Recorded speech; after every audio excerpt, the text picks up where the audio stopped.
you have issues, you shout. So here your magnesium is +2 and it is 2 negative here, so, and again 0 and 0, so this is going to be an increase in oxidation number that is oxidized. This is my reducing agent. Over here it's going from 0 to -2. This is going to be reduced, and this is my oxidizing agent. In terms of my half equations then, it is magnesium going to Mg2 plus 2E minus, because it's an increase from 0 to +2, and here it is oxygen plus I can do this, oxygen plus 2 electrons, and it is going to O2 minus. So I have done that correctly. I have done that correctly. So we are looking at our electrons here, and they are balanced, but I don't have the right number of O's on this line, so I need to change that. So here I have one O, or sorry, I've got 2 O's here, but I only have 1 O here, so I need to put a number 2 in front of this, and I need to then double my electrons, because 1 oxygen gives me a 2 electron change, so this must give me a 4, and then to make this line 4 I have to multiply it across by 2, so it gives me 2 Mg, 2 Mg2 plus, and 4 electrons. So now my electrons match on both lines, so I rewrite. So I have 2 Mg plus O2 goes to 2 Mg2 plus 2 O2 minus, which is the same as saying 2 MgO. So this would be what the balanced equation looks like, this done by oxidation numbers. Any questions?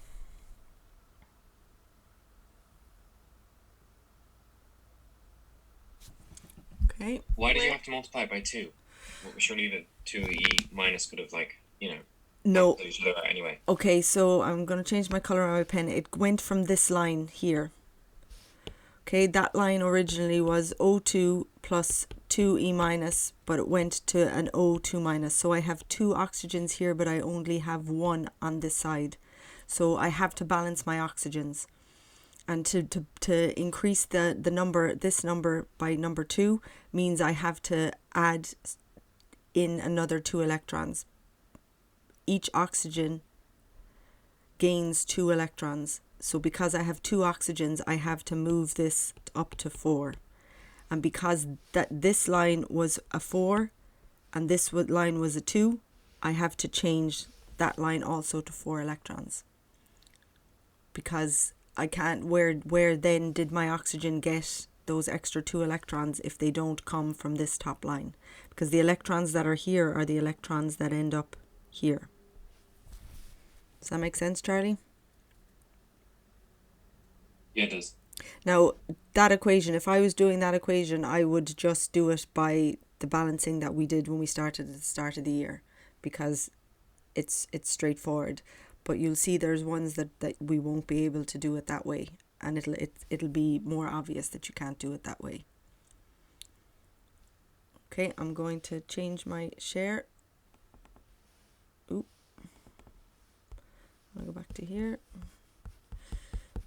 Boom, boom, boom, boom, boom, boom, boom, boom. This to be a quicker way. So I'm going to pause this while I just move this quickly.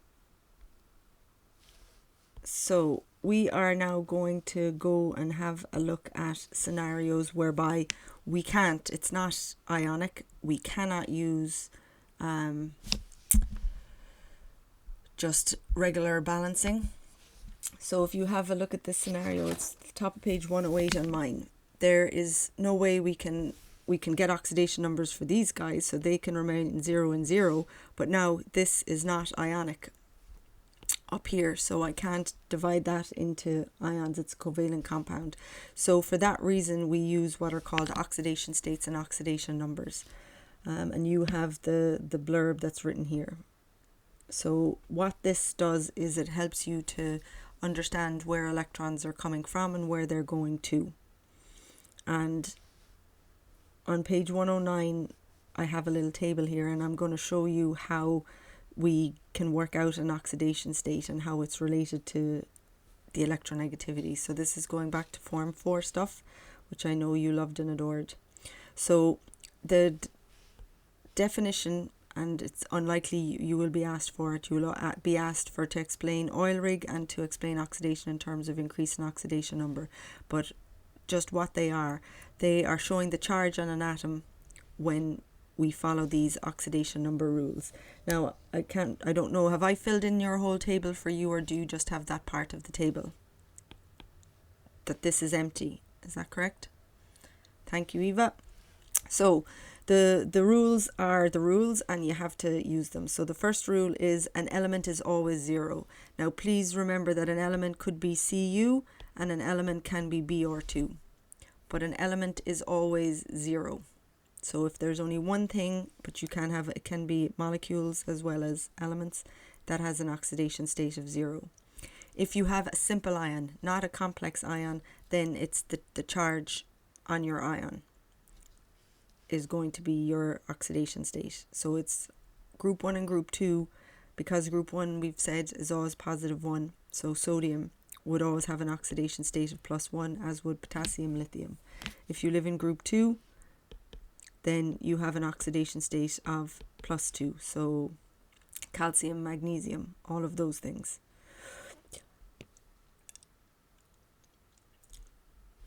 Anyone like to guess what they think the oxidation state of hydrogen is? You can get it from its position in the periodic table, or where we mostly associate it with. Any take? Go for it, Jim. +1. So hydrogen is +1, but there are exceptions, and the exception is if it's as a metal hydride. So if you have something like, I'm going to write it above it, calcium, CaH2. So calcium we've said is group 2. Calcium would have a +2 oxidation state. So if this side is +2, then the opposite side must be -2 overall, because these are neutral compounds. So this whole thing over here must be -2, and because I have 2 hydrogens, 1 hydrogen therefore must be -1. So this is the first weird rule that we come across. So hydrogen will always be +1 unless it's something like calcium hydride, magnesium hydride, potassium hydride, and then it has a oxidation state of -1. Fluorine, from where fluorine lives in your periodic table, what do you think the charge on fluorine, or the oxidation state on fluorine, is? Molly, are you saying it? I can see your lips moving. And -1. It is -1. Now, fluorine is the most electronegative thing on your periodic table, so no matter what fluorine is with, fluorine will always be -1. Always, always, always. From where oxygen lives on your periodic table, what do you think the oxidation state of oxygen is?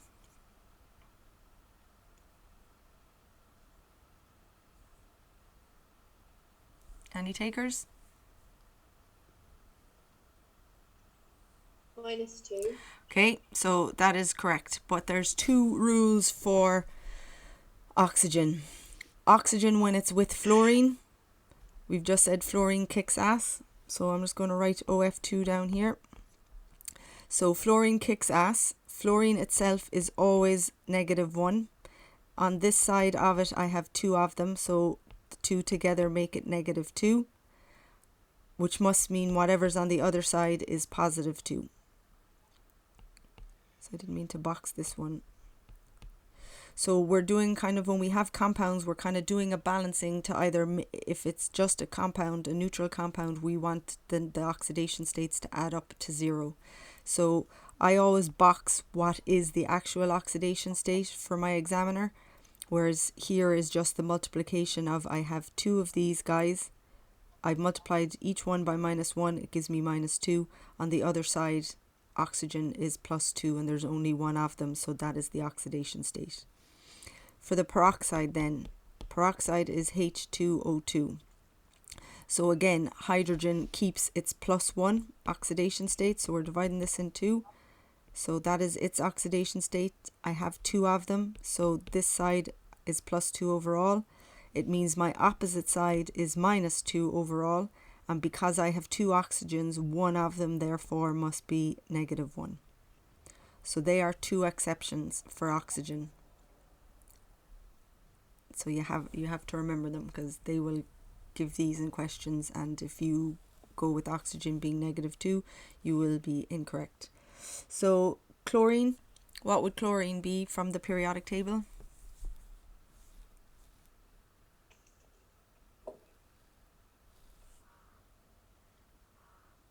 Any takers? -1. Okay, so from where chlorine lives in group 7. -1. Yeah, correct. From where chlorine lives in your periodic table, it is going to be -1, except if it's linked with oxygen or fluorine. And the reason for fluorine is because fluorine is more electronegative. Fluorine will always be -1, no questions asked. We will do some examples in a little while with oxygen and chlorine to just show you that they have variable oxidation states. Okay, so these are our weird rules, not in metal hydrides, not in peroxides and in OF, and anything of chlorine with oxygen or fluorine won't be -1. Okay, I'm just going to erase. Can I get rid of the H2O2 and the OF2 working out at the bottom? From the people I'm looking at, thank you. Okay, so we've also just written the rules in. So the oxidation number of an element is 0. The sum of oxidation numbers in a compound must also be 0. So you balance your pluses and your minuses. The sum of the oxidation numbers in a compound ion must equal the charge on the ion. So something like MnO4 minus. When you are done, you will have to have a minus left over. They won't balance to 0. So these are your complex ions. So firstly, you have to know what the complex ion charge is, and that will be left over when you are done with working out what is positive and negative. If there is a Roman numeral given, so for manganate is KMnO4 when it's in a compound, and it can be written as potassium manganate, I can do this, but you will see the Roman numeral 7 after it. That is actually telling you your oxidation state of this, and we will do that working out. But so if there's a Roman numeral given, then that's telling you an oxidation state, and I think that is all of our weird rules there. Okay, so you've got to keep coming back to page 108 until you get comfortable with them. So just very quickly, I'm going to show you with the MnO4. So we know oxygen here is not with fluorine, it's not a peroxide, so my oxidation state of oxygen is -2. I have 4 of them, makes it -8. I have to have 1 left over, so it must mean on this side this must be -7, and if this is -7 on this side, it must be +7, and because there's only 1 manganese, then that's my oxidation state of manganese. So going back to the third rule up here, the sum of the oxidation numbers in my complex ion must equal, I must have this left over. Okay. So this is the first year that I've put page 109 in here, and I'm not going to do all of them, but this just may give you an understanding as to where the hell are we getting these numbers from. So it says, to understand why the oxidation state can change for an element, you need to look at the electronegativity values and the placements of the delta positive and delta negative symbols. And imagine that these partial charges are actually full charges. So this is the oxidation number of the element. And I'm just going to put in an extra piece. Valency of your element. So the valency will actually give you the number that you put with the charge.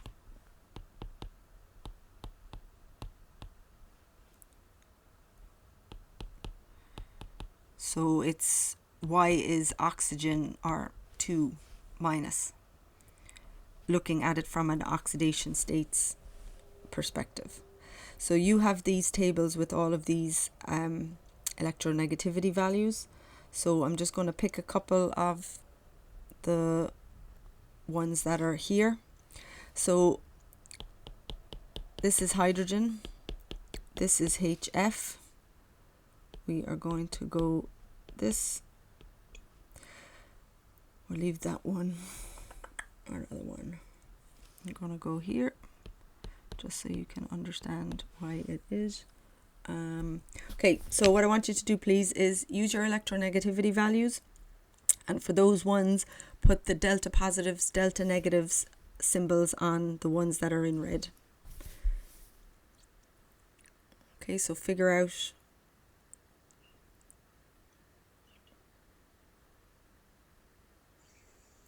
what is the little delta positive and little delta negative. So Charlie, this may not make sense to you. So what it is with that table, you subtract the elements. So if you take the H and the F, you subtract 4 from 2.1.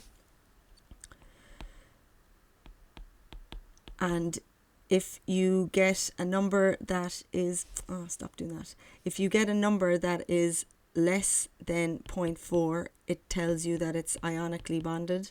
If you get a number that is between 0.4 and 1.7, it is what's called polar covalent. So we put these little delta symbols on top to tell us that the electrons in the shared pair are closer to one of the elements in it. And if it's greater than 1.7, it's called pure covalent, whereby the electrons are going to be shared equally. So if we have a look at the HF one, 4 take away 2.1 is 1.9. That is greater than 1.7. So what, I'm doing this right, aren't I? Yes, I am. That is the right numbers. I have the right numbers, don't I? I have the right numbers. This is more electronegative. This is more electropositive. We actually don't even need to do the maths, you just need to see the numbers. So going from the bar to the pit, that's... Yes. Yeah. I thought, is it not ionic is greater than 1.7? Thank you. Thank you. Thank you. I knew there was I was saying something wrong. The other way around. So this is the pure covalent, so that's equally shared, thanking you, and this is ionic. So this is still, the HF is still a covalent compound, but what it's telling you when you have the numbers is the electrons in the shared pair are all the way over to fluorine, because fluorine is so electronegative it just sucks everything to it. So just in terms of determining oxidation states, it says the partial charges, we now say that they're full charges, so that this would be a plus and this would be a minus, and then the valency is giving us what the number is. So fluorine has a valency of 1, so it's 1 negative, and hydrogen has a valency of 1, it's 1 positive. Up here, when we do our piece of maths for the hydrogen, H2, there is no difference in electronegativity. This is pure covalent, so there's no deltas to be put. So this is why elements have an oxidation state of 0, because there is no difference in electronegativity, there's no charge to find. So over here, when we do the O and the F, you don't even have to do the subtraction, you just look at the table. Fluorine is 4, oxygen is 3.5. This gets the little negative symbol, this gets the positive. So in this example, oxygen is electropositive, fluorine is electronegative. The rule for oxidation states says that these will be a negative charge and this oxygen up here will be a positive. And then you look at the valency. So fluorine is a 1 negative, and oxygen has a valency of 2, makes that a 2 positive. So that's where you're getting your oxidation states from. Down here, similarly, oxygen will be a negative, chlorine or carbon will be a positive, delta positive. So now I know for my oxidation states, this is negative, this is positive, this is negative. And then I look at valency for the size of the charge.